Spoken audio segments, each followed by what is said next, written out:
መዳን ስላለባት ነው ይሄ ነገር። በጣም አዝናለሁ ሞገስ።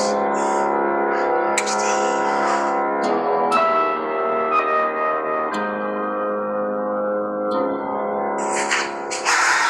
መቼም ይቅር አልልህ።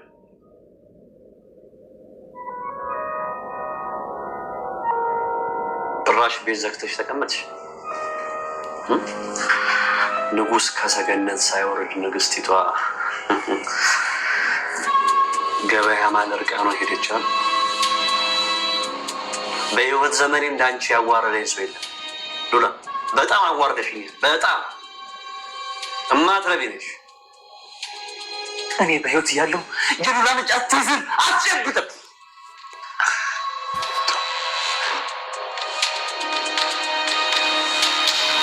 ምንድን ነው ያልከው? ከዚህ በኋላ ሉላ የኔ እንጂ የአንተ አይደለች። እኔ እኮ በጣም ነው ግር የምትሉ። ለካ እውነት ነው አባባሉ፣ ሴት የላከውን ሞት አይፈራም የሚለው አባባል ሳይሰራ አይቀርም። ሉላ ለማንኛውም ሌላ ነገር ሳይፈጠር ነይ ውጪ። አትውጣ።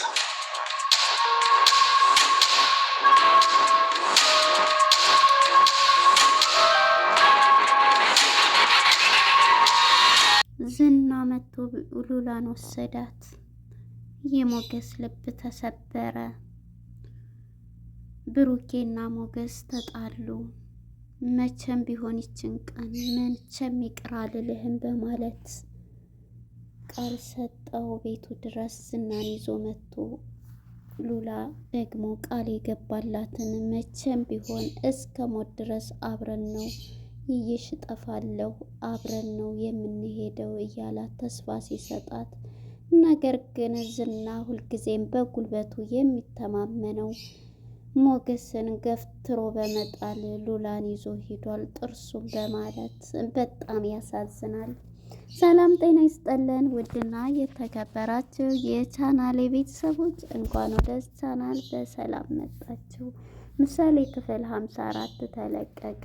እንግዲህ ወደ ክፍል 53 ስንመለስ ማህሌት ሁሉንም ነገር ክስ አንስታ ሁሉንም ነገር ክሱን ሰርዛ ነበረ። በዚህም የተነሳ እንግዲህ ብሩክ ደግሞ የገባው ቃል አለ። ሞገስ ማን ነው ሉላን በእጁ እንዲሰጡት ነው፣ ይሄን ካደረጉ ነው የምትል በማለት ቃል አስገብቶት ነበረ።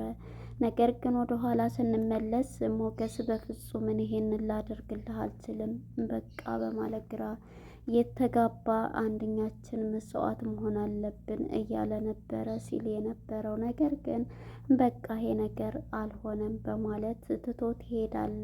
ማን ነው ሞገስም ምክንያቱም እያሳለፈችውን ስቃይና በደል ለሞገስ አንድ ባንድ እየዘረዘረችለት ነበረ ሉላ። ይሄን የሰማው እንግዲህ ፍቅረኛዋ የስንት ዓመት ፍቅረኛዋ ከስንት ዓመት በኋላ ፍቅር የጀመረው ሞገሴ ማለት ነው በደስታ እየተጫወቱ የኋላ ትዝታቸውን እያወሩ ሳለ አሁን ደግሞ ትልቅ ዱብዳ ተፈጠረ።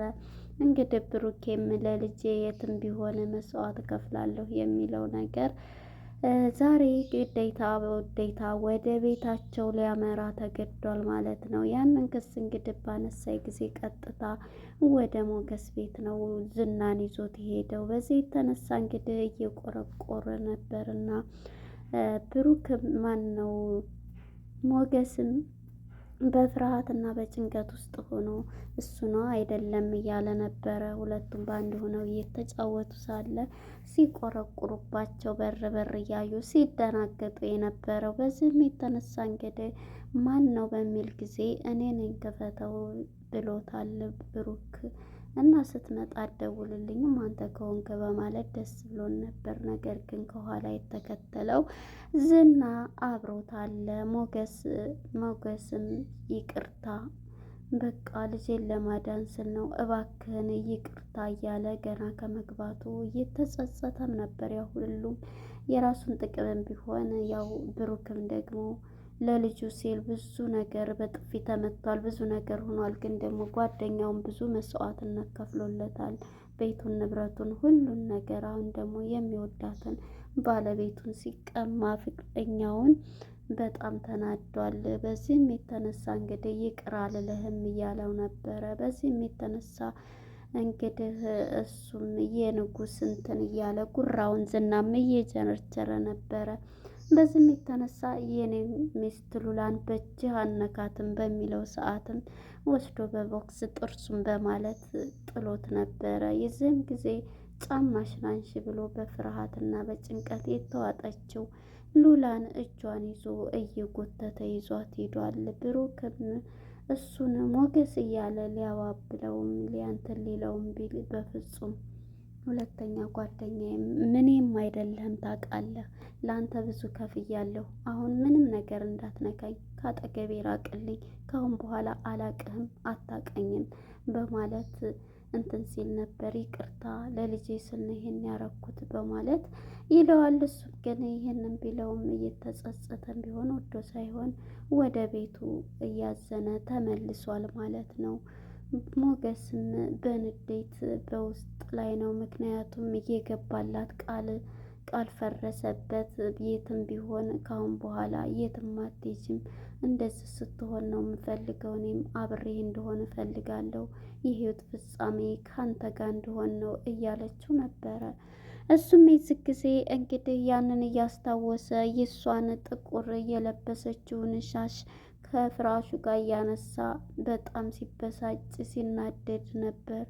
ደግሞ እኔ ሰው ሁኜ ቃል ገባሁልሽ አይደል በማምነው በጓደኛዬ ተከዳሁ እያለ እሱም እንግዲህ በጣም እየተናደደ እያለቀሰ ነበር። ሞገስም ያሳዝናል። ግን እዚህ ቦታ ላይ ስናየው በዛ ጫማ ላይ ቁመን ስናየው ማለት ነው እውነት ለመናገር ሞገስ በጣም ጥሩ ብዙ ነገር ከፍሎለታል። እንግዲህ የሚወደውን ፍቅረኛውን የሚወዳትን ደግሞ ለሱ ብላ ይህን ያክል ዓመት መስዋዕትነት የከፈለች ሴት ነች እና እሷን አሳልፎ መስጠት ማለት ከባድ ነው። ማበድም አይነሰው ሞገስ ማለት ነው።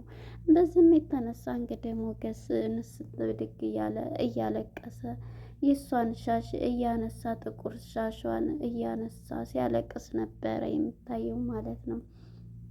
እንግዲህ ምሳሌም ለመታከም ተወስኗል ማለት ነው። ነገር ግን ብሩኬ ያደረገውም እንትን ቢለው የምሳሌ ነገር ሆኖበት ሁሉም ነገር ጨለማም ቢሆን አሁን ላይ ግን ለሷ በቃ ለልጄ ብዙ ነገር አደርጋለሁኝ የሚለውን ነገር ተቀብሎ ስለነበረ እሱን ግን በቃ ለማድረግ ተገዷል። እሱም እንግዲህ በማን ነው ወደ ዝና ስንመጣ ዝናም እንግዲህ ሚስቱን ይዞ ሄዶ ነገር ግን ቤትም ሳያስገባ አቁሞ በጥያቄና በእንትን ፖሊሳዊ ጥያቄ ሲጠይቃት ነበረ። እሷንም ማለት ነው እንግዲህ ወደ እነ ቅድስቴ ጋር ስንሄድ ደግሞ ቅድስትን በደስታ ሙታለች። እንትና ግን ደብሯታል። ዳጣ ከነሱ ጋር ነበረች እና ዳጣ እንግዲህ ዛሬ ትልቅ ሰፕራይዝ አለ፣ ብሩክ በጣም ደስ ብሎታል እያለች ትላቸዋለች። እነሱም ምን ተገኘ ምን እያሉ እኔም ደስ ብሎኛል ብለው ሁሉም ደስ ይላቸዋል። እንዴ ሳታውቁን ነገሩን የተደሰተበትን እንዴት እያለች ነበረ ዳጣም አይ በቃ እሱ ከተደሰተ ተደሰተ፣ አባቴ ደስ ሲለው ደስ ይለኛል፣ ደስ ሳይለው ደስ አይለኝም ትላለች። ምሳሌም በዚህ የተነሳ እንድን ተገኘ ብለው በሚጠይቋት ጊዜ መጀመሪያ የሆነ ነገር አድርጉልኝ ብር አውጡ ትላቸዋለች። እንዲህ ብር ከዛም ብር በሚሏት ሰዓት አይ በቃ ምሳሌ እኔንም ትበያለች ትላታለች። ምሳሌ በዚህ ምሽ ብላ በቃ ማሌት ክሱን አንስታለች ብላ ትነግራታለች ማለት ነው። በዚህ ጊዜ ሁሉም ቤቱን በቃ በደስታ እንትን ይሉታል ማለት ነው። በዚህም የተነሳ እንግዲህ ማነች ዳጣ ወደ እሱ ሂዳለች ልትቀበለው ማለት ነው። እሱን ጋጄ ላምጣው ቤቱን አዘጋጁ በማለት ትልካቸዋለች፣ ትሄዳለች። እሱም እንግዲህ ብሩክን ጋር ስትመጣ በጣም ብሩክ ያው ደስ ብሎታልም፣ ግን ደግሞ ያደረገውም ነገር እየጸጸተው ነው። ጓደኛዬን ገደልኩት በማለት ዳጣ ጋር እያወራ ነው። በቃ ፈታ በል ግድ ነው። አንድ ሰው ለመኖር አንድ መሞት አለበት፣ መስዋዕት መክፈል አለበት። አንዱ ሀብታም ከሆነ አንዱ ድሃ መሆን አለበት እያለች እያጽናናቸው ነበረ። ህይወት እንደዚህ ነች እያለች አንበሳም ሚዳቆን ይበላል እያለ ነበር ስትል ነው የነበረ። አይ አንበሳ አንበሳን አይገልም፣ እኔ ግን ወንድሜን ጓደኛዬን ብዙ ነገር አሳጣሁት፣ ንብረቱን። ሁለተኛ ደግሞ የሚወዳት ፍቅረኛውንም አስወሰርኩ እያለ ነበረ። በዚህ የተነሳ እያጽናናቸው ሳለ ነበረ። እንግዲህ ወደ እነ ማህሌት ጋር ስንመጣ ማህሌት እንግዲህ ደስ እያለ እንደው ማንሳትሽ አሁን ላይ ተጃጅለሻል እያለቻት ነበረ። ኤፍራታ ብልጥናት በመሰረቱ ማለት ነው። ምንም በሁለቱም ውስጥ ብትሆን እሷን እንትን እንድትል እንዴት ነው አንቺ እንደው ተሞኘሽ እያለች ነበረ ስትላት እየነበረችው። አይ የሆነ ነገሬን ደግሞ ወዶታል ዝና እያለች ነበረ ስትል የነበረው። በመሰረቱም እኮ እሱ እንትን ካለ ሊያገባኝ ይችላል ብሩክ የሚል ነገር እንትን ትላለች። ብሩክ ግን እንዴት ነው የሚያገባሽ? ቅድስትን ነው የሚያገባው እያለች ታቃጥላታለች ኤፍራታ ማለት ነው።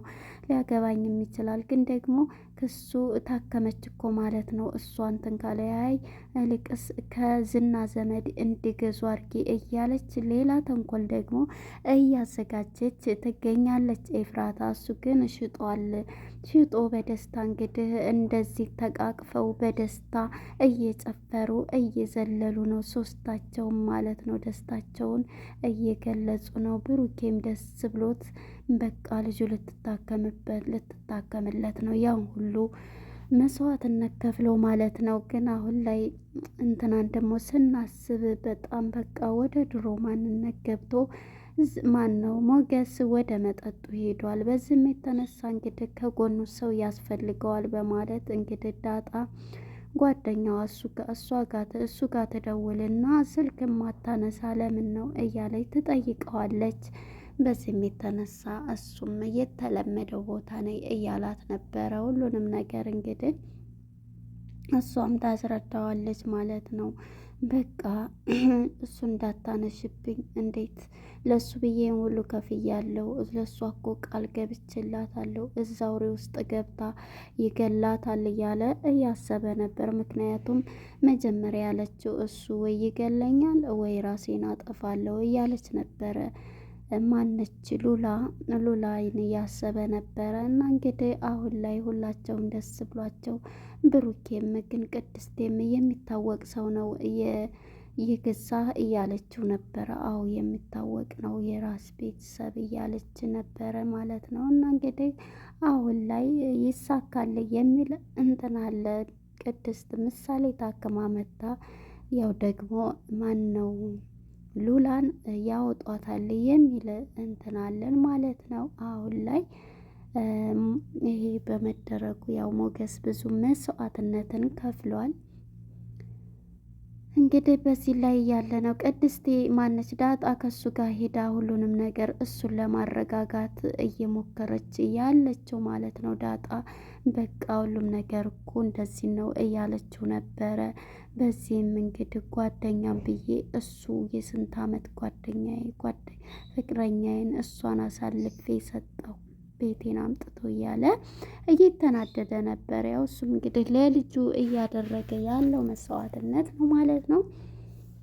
እንግዲህ ወደዚህ ስንመጣ ሉላም በፎቅ ላይ ቆማ ሁሉንም እያየች ነበር። በዚህ የተነሳ እንግዲህ አይዞሽ እያላት ማን ነው ራስሽን ልታጠፊ ነው? እኔ ኃጢአት ባይሆንብኝ ራሴን ባጠፋ ደስ ይለኛል እያለች ነበረ። እሱ ግን እንደዚህ እኔ ከኔ ውስጥ ምን አተሽ እያለ እየተጎራ እስል ያልቃል ማለት ነው። ለነበረን ቆይታ እናመሰግናለን። ቀጣይ ክፍል ምሳሌ ድና በቃ ሉላን ደግሞ እንደሚያወጧት ነው ማለት ነው። ይህን ታየ። ለነበረን ቆይታ እናመሰግናለን። ሰላም ለሀገራችን፣ ሰላም ለሕዝባችን፣ ሰላም ለሁሉ ዓለም ይሁን። መልካም ጊዜ። ባይ ባይ።